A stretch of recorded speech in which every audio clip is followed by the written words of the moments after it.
সব চেষ্টা যেন এক নিমিষেই শেষ হয়ে গেল। শিশু সাজিদ আর আমাদের মাঝে বেঁচে নেই। তার মৃত্যুর খবরে অঝরে কান্না করছে তার মা, কান্না করছে স্বজনেরা, এলাকাবাসী, এমনকি অঝরে কাঁদছে সারা বাংলাদেশ। এই খবর শুনে যে কোনো মানুষ নিজের চোখের পানি ধরে রাখতে পারছে না। ৩২ ঘন্টার রুদ্ধশ্বাস অভিযানের এক করুণ সমাপ্তি ঘটল।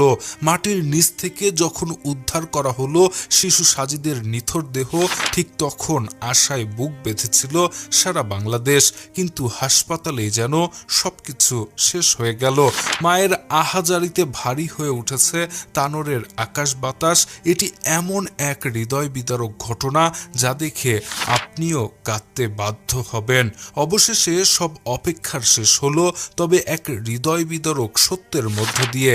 রাজশাহীর তানোরে গভীর নলকূপের অন্ধকারে হারিয়ে যাওয়া 2 বছরের শিশু সাজিদ আর আমাদের মাঝে বেঁচে নেই। দীর্ঘ ৩২ ঘন্টার এক রুদ্ধশ্বাস উদ্ধার অভিযানের পর বৃহস্পতিবার রাত 9টার দিকে ফায়ার সার্ভিসের সদস্যরা তাকে অচেতন অবস্থায় উদ্ধার করে। দ্রুত তাকে তানোর উপজেলা স্বাস্থ্য কমপ্লেক্সে নিয়ে যাওয়া হলে রাত 10টার দিকে চিকিৎসকরা তাকে মৃত ঘোষণা করেন। যে অলৌকিকতার জন্য গোটা একটি দেশ প্রার্থনা করেছিল, সেই প্রার্থনা আর পূরণ হলো না। সাজিদের এই করুণ পরিণতিতে আজ কাঁদছে তার পরিবার, কাঁদছে গোটা বাংলাদেশ। এটি ছিল সময়ের বিরুদ্ধে, প্রকৃতির বিরুদ্ধে এক অসম যুদ্ধ।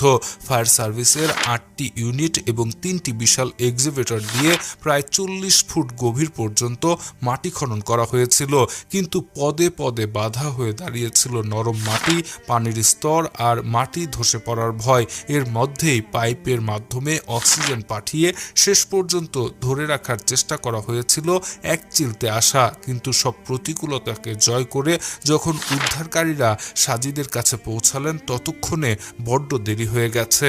৩২ ঘন্টার এই হিরোইক প্রচেষ্টা ব্যর্থ করে দিয়ে মৃত্যু যেন ছিনিয়ে নিয়ে গেল একটি নিষ্পাপ প্রাণ। মূলত এই মহা বিপর্যয়ের শুরু হয়েছিল এক অতি সাধারণ এবং মর্মান্তিক মুহূর্ত থেকে।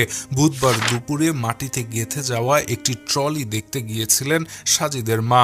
মায়ের কোল থেকে নেমে শিশুটি যখন আপন মনে খেলছিল, তখনই কোনো এক অসতর্ক মুহূর্তে সে হারিয়ে যায় পরিত্যক্ত নলকূপের গভীর অন্ধকারে। যে বাবা মা এক মুহূর্ত আগেও তাদের সন্তানকে দেখছিলেন হাসতে খেলতে, তারাই আজ সন্তানের নিথর দেহ কাঁধে বয়ে নিয়ে যাচ্ছেন।